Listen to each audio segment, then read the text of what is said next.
dengan meminta izin dan dukungan dari Bapak Ibu anggota Dewan yang terhormat, para sesepuh dan para tokoh bangsa, terutama dari seluruh rakyat Indonesia.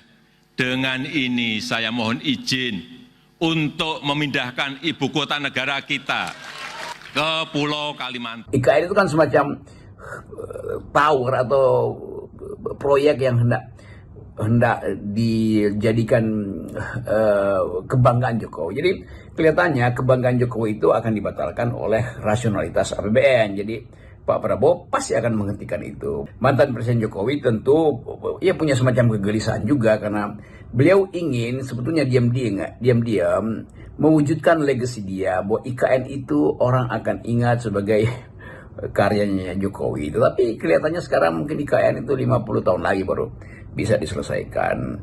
Kan bangsa ini ditelantarkan karena ambisi presiden untuk membangun menara Babel ini nih.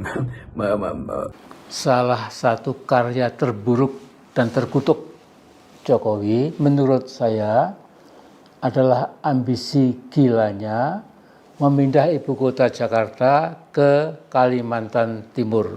Nah, tangan Jokowi itu tangan yang panas dan beracun.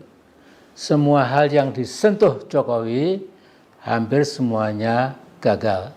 Ternyata IKN yang dibangun di tengah hutan dengan kontur tanah yang berbukit-bukit memang mustahil dapat diselesaikan sesuai impian liar Mulyono. Sehingga dia sendiri akhirnya gusar bahwa IKN bakal jadi kota hantu.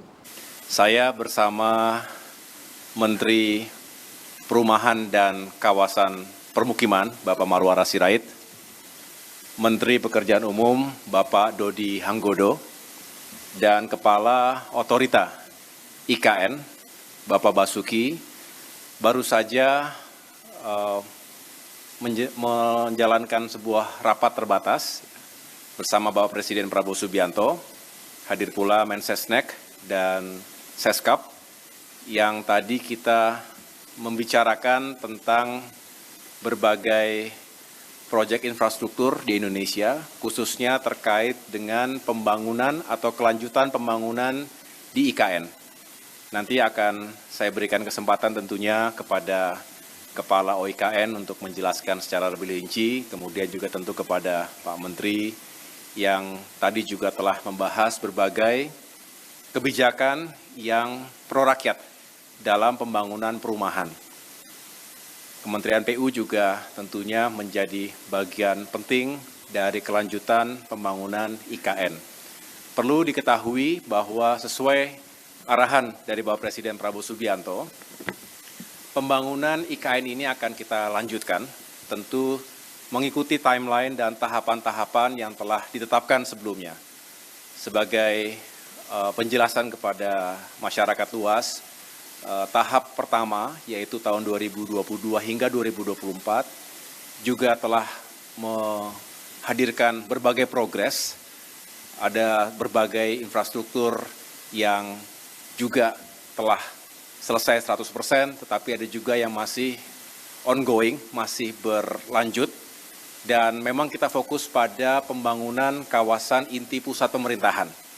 Di sini nanti kita berharap di tahap kedua, 2025 hingga 2029, dan tadi Bapak Presiden Prabowo Subianto sudah menyampaikan dan menegaskan bahwa sudah di-approve anggaran untuk kelanjutan pembangunan IKN itu 48,8 triliun rupiah untuk 5 tahun ke depan. Tentu sekali lagi nanti akan dibagi dalam tahapan-tahapan yang harus dikawal dengan ketat. Yang jelas, anggaran tersebut dipersiapkan, dialokasikan agar kami, khususnya OIKN, bisa menyelesaikan proyek pembangunan fasilitas atau gedung-gedung yang digunakan untuk parlemen, untuk legislatif, dan juga untuk yudikatif. Tentu dari rancang awal yang sudah dimiliki, kita akan lakukan review kembali, ada penyesuaian di sana-sini secara teknis, dan pada saatnya nanti kita sudah bisa melanjutkan pembangunan dan mudah-mudahan bisa mencapai sasaran dan target yang telah ditetapkan. Nanti setelah ini Pak Basuki bisa menjelaskan, tentunya ada yang bersumber dari APBN, ada juga yang bersumber non-APBN. Inilah hadirnya kebersamaan, kerjasama yang baik antara pemerintah dengan badan usaha. Kita juga mengharapkan dunia swasta, pihak swasta ini bisa berkontribusi secara positif dan tentunya terintegrasi dengan baik. Tugas saya sebagai Menko di bidang infrastruktur dan pembangunan kewilayahan, ingin meyakinkan agar segala sesuatunya terintegrasi dengan baik. Kami juga tadi membahas beberapa proyek lainnya yang juga sangat penting, diantaranya bagaimana kita harus semakin serius untuk memikirkan keselamatan dan juga masa depan masyarakat kita yang yang tinggal di pesisir utara Jawa, tapi fokus pada pesisir utara Jakarta. Kita tahu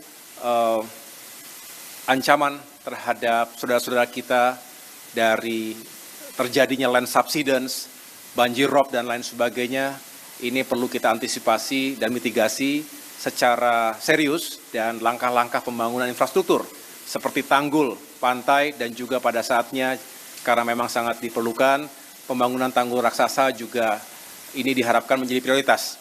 Inilah beberapa penyampaian utama dari Bapak Presiden Prabowo Subianto. Selebihnya pembangunan infrastruktur lain akan dilakukan secara bersamaan. Tentu ada prioritas-prioritas baik untuk mendukung swasembada pangan, swasembada energi dan air, termasuk juga melanjutkan pembangunan konektivitas di seluruh wilayah Indonesia. Demikian penjelasan dari saya. Setelah ini saya persilakan terlebih dahulu kepada Bapak Basuki untuk menjelaskan terkait dengan progres saat ini terkait dengan OIKN. Terima kasih. Terima kasih Bapak Menko. Assalamualaikum warahmatullahi wabarakatuh. Seperti yang disampaikan oleh Bapak Menko, tadi kami melaporkan tentang progres tahap awal yang meliputi pembangunan infrastruktur prasarana untuk bisa dimanfaatkan oleh ASN dan masyarakat lainnya. Nah, 2025 sampai 2028 tadi.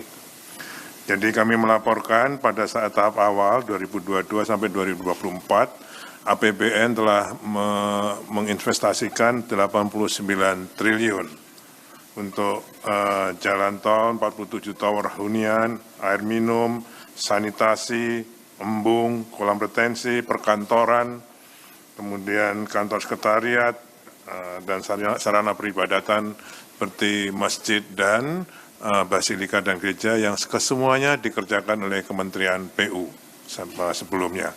Kami hanya melaporkan progresnya. Di samping itu ada juga investasi swasta yang sudah di groundbreaking sampai September yang lalu sebesar 58,41 triliun. Ini progresnya sekarang ada beberapa yang sudah jalan, ada yang sudah selesai, ada yang sedang dalam persiapan desain. Kemudian yang tahap kedua, ini yang paling penting, beliau mempunyai target bahwa pada tahun 2028 sudah ditargetkan menjadi ibu kota politik. Okay? Sehingga kami ditugasi untuk menyelesaikan ekosistem yudikatif, jadi kantor-kantor dan huniannya, juga ekosistem legislatif, jadi kantor-kantor dan huniannya. Untuk yudikatif dan legislatif, dulu sudah pernah ada desain dari Kementerian PUPR, basic desainnya, beliau minta direview lagi. Kemudian kami nanti dengan Kementerian PU bersama IKN akan membentuk tim desain yang nanti bisa diarahkan oleh Bapak Presiden tentang kedepannya. Untuk itu, dalam menyelesaikan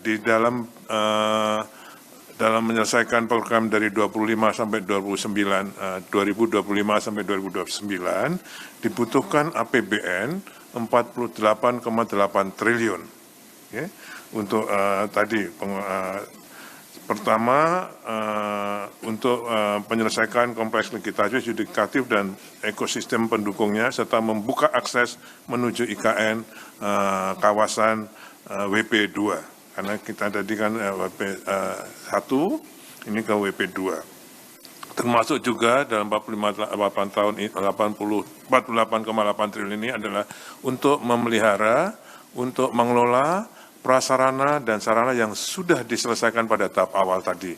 Jadi dari Kementerian PU dan Kementerian Perumahan sekarang menyerahkan pada OIKN untuk kami kelola dan kami pelihara. Itu dari APBN. 48,8 triliun tadi Bapak Presiden sudah setuju untuk dialokasikan di OIKN untuk menyelesaikan tadi.